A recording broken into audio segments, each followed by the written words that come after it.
ایک مرتبہ ابن عمر رضی اللہ تعالیٰ عنہما امی عائشہ کے پاس آئے اور کہا کہ ام المومنین ہمیں حضور پاک صلی اللہ علیہ وسلم کی بہت ہی کوئی عجیب بات سنائی ہے۔ امی عائشہ رو پڑی، پھر کہنے لگیں میرے محبوب صلی اللہ علیہ وسلم کی تو ہر بات عجیب تھی۔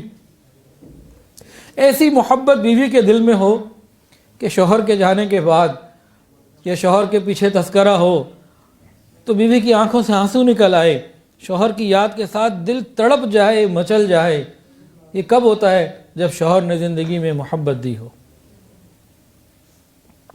پوچھا کوئی عجیب بات بتائیے، تو فرمانے لگیں ہر بات ہی عجیب تھی۔ پھر فرمایا کہ ایک مرتبہ نبی علیہ السلام میرے ساتھ میرے بستر پر لیٹے ہوئے تھے، مجھے کہا عائشہ مجھے چھوڑ میں اللہ کی عبادت کروں، تو میں نے کہا اے اللہ کے حبیب یقیناً میں آپ کا قرب بھی چاہتی ہوں اور یہ بھی چاہتی ہوں کہ آپ اللہ کی عبادت کریں۔ معلوم ہوا کہ بیوی کو بھی زبان سے اقرار کرتے رہنا چاہیے کہ میں آپ کا قرب چاہتی ہوں۔ تو میاں بیوی کو ایک دوسرے کو اس قسم کا اظہار کرتے رہنا یہ ایک اچھی چیز ہے، اور قرآن و حدیث سے یہ بات ثابت ہے، اس سے مقام گرنے والی بات نہیں ہوا کرتی، یہ تو محبت کا اظہار ہے جو اس رشتے کی ضرورت ہے۔ پھر نبی علیہ الصلوۃ والسلام ازواج مطہرات کی تعلیم کا، تربیت کا بھی خوب انتظام کرتے۔ امی عائشہ کے بارے میں فرمایا کہ میری عائشہ تو آدھا دین ہے، اتنا دین سکھایا۔ ہم میں سے کوئی کہہ سکتا ہے کہ میری بیوی کو دین کے بارے میں معلومات ہیں؟ تو گھر والوں کی تعلیم و تربیت کا اہتمام کرنا۔ کئی اور ایسے معاملات بھی نبی علیہ السلام کی زندگی میں آئے جس سے ہمیں معلوم ہوتا ہے ہم گھریلو معاملات کو کس طریقے سے سلجھا لیا کریں۔ ایک مرتبہ سفر تھا، حضرت صفیہ رضی اللہ تعالی عنہ کی سواری جو تھی وہ سست تھی، وہ پیچھے رہ جاتی، پھر آپ آگے کا انتظار کرتے، پھر وہ پیچھے رہ جاتی۔ کئی مرتبہ جب ایسا ہوا تو ایک مرتبہ حضرت صفیہ کو رونا آ گیا۔ جب وہ رو پڑیں تو خاوند یعنی رسول اللہ صلی اللہ علیہ وسلم آگے ہوئے، ان کو تسلی دی، پیار بھری تسلی دی، محبت دی۔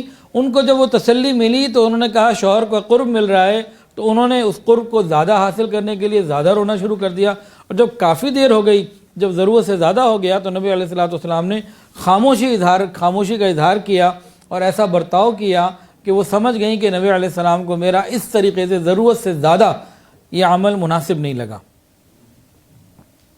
اب یہاں غور کریں، بیوی کو کوئی پریشانی ہوئی، خاوند آگے بڑھا کہ بیوی کی دلجوئی کی جائے۔ اچھا، بیوی نے اس دلجوئی کو ذرا زیادہ ایزی لے لیا اور زیادہ جب اس کو استعمال کیا تو نبی علیہ السلام نے اس کا برا منایا۔ اب کیا ہوا؟ اب آپ حضرت صفیہ رضی اللہ عنہ پریشان، اب میں اپنے محبوب اپنے خاوند کو کیسے راضی کروں؟ اب سوچ رہی ہیں کیا کروں۔ اتنے میں امی عائشہ کے پاس گئیں، کہنے لگی عائشہ آج آنے والی رات باری میری ہے لیکن میں تمہیں دیتی ہوں، اس وجہ سے کہ تم میرا ایک کام کر دو، حضور پاک صلی اللہ علیہ وسلم مجھ سے ذرا ناراض ہیں، تم مجھے راضی کر دو۔ امی عائشہ کہتی ہیں کہ جی ٹھیک ہے انشاءاللہ، اور کہتی ہیں کہ میں نے اپنے دوپٹے کو خوب خوشبو لگائی اور رات کو پھر میں خیمے میں چلی گئی۔ باری تو حضرت صفیہ کی تھی، وہ خود مجھے دے گئی، میں اندر چلی گئی، میں بڑی خوش تھی کہ نبی علیہ السلام کے ساتھ رات ملے گی۔ جیسے ہی نبی علیہ السلام اندر آئے خیمے میں تو کہا عائشہ آج باری تو تیری نہیں، باری تو کسی اور کی ہے۔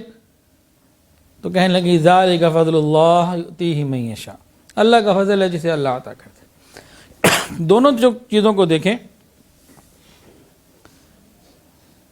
کہ بیوی کو پریشانی ہوئی تو خاوند دل جوئی کے لیے آگے بڑھا، خاوند کے دل میں کوئی بات آنے لگی تو بیوی آگے بڑھی کہ دونوں آپس میں ایک دوسرے کے معاملات کو ساتھ لے کے چلیں۔ یہ وہ محبت کے طریقے ہیں جس سے زندگیاں آسان ہوتی ہیں۔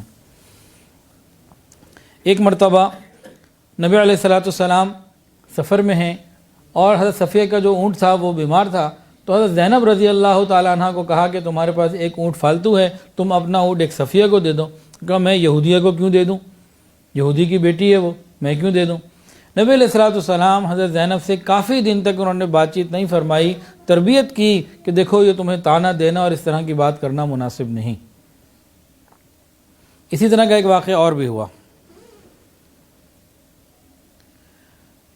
حضرت صفیہ رضی اللہ تعالیٰ عنہ ایک یہودی کی بیٹی تھی، ان کو بعض امہات المومنین میں سے کسی نے اس بات کا طعنہ دے دیا کہ بھئی تم تو یہودی کی بیٹی ہو، ہم تو فلاں کی بیٹی ہیں، فلاں کی بیٹی ہیں۔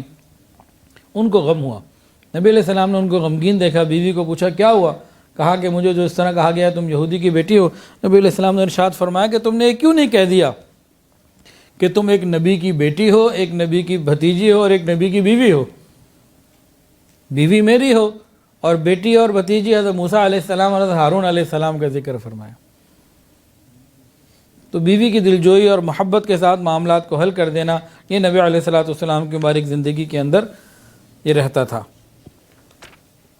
امی عائشہ صدیقہ رضی اللہ عنہا فرماتی ہیں کہ ایک مرتبہ میں رات کو جاگی تو میں نے دیکھا نبی علیہ السلام بستر پر نہیں تھے، میں پیچھے پیچھے گئی تو جنت البقیع تک چلی گئی، میں نے وہاں نبی علیہ السلام کو دیکھ لیا، پھر نبی علیہ السلام جہاں دعا مانگ رہے تھے، جب آپ واپس چلنے لگے تو میں تیزی سے بھاگتی ہوئی آپ سے پہلے بستر پر آ کے لیٹ گئی، لیکن وہ ابھی سانس اور وہ چیز چل رہی تھی، ابھی وہ اتنے میں نبی علیہ السلام بھی آ گئے۔ نبی علیہ السلام آئے اور آپ نے مجھ سے پوچھا، میں سینے پہ ہاتھ رکھا اور مجھ سے پوچھا عائشہ تم میرے پیچھے آئی تھی؟ میں نے کہا جی میں پیچھے آئی تھی۔ نبی علیہ السلام نے فرمایا کہ عائشہ بات یہ تھی کہ تمہارے سر پہ دوپٹہ اس وقت نہیں تھا، جبرائیل علیہ السلام تمہارے خیال کی وجہ سے اندر نہیں آئے، تو میں ان سے ملنے باہر گیا، انہوں نے کہا اللہ نے فرمایا کہ جائیے اور اہل بقیع کے لیے مغفرت کی دعا کیجیے۔ ذرا غور کیجیے نبی علیہ السلام بیوی کا کتنا خیال کرنے والے ہیں، ڈانٹا نہیں، کوئی اور بات نہیں کہی، محبت کے ساتھ معاملے کو سمجھا دیا اور معاملے کو ہلکا کر دیا۔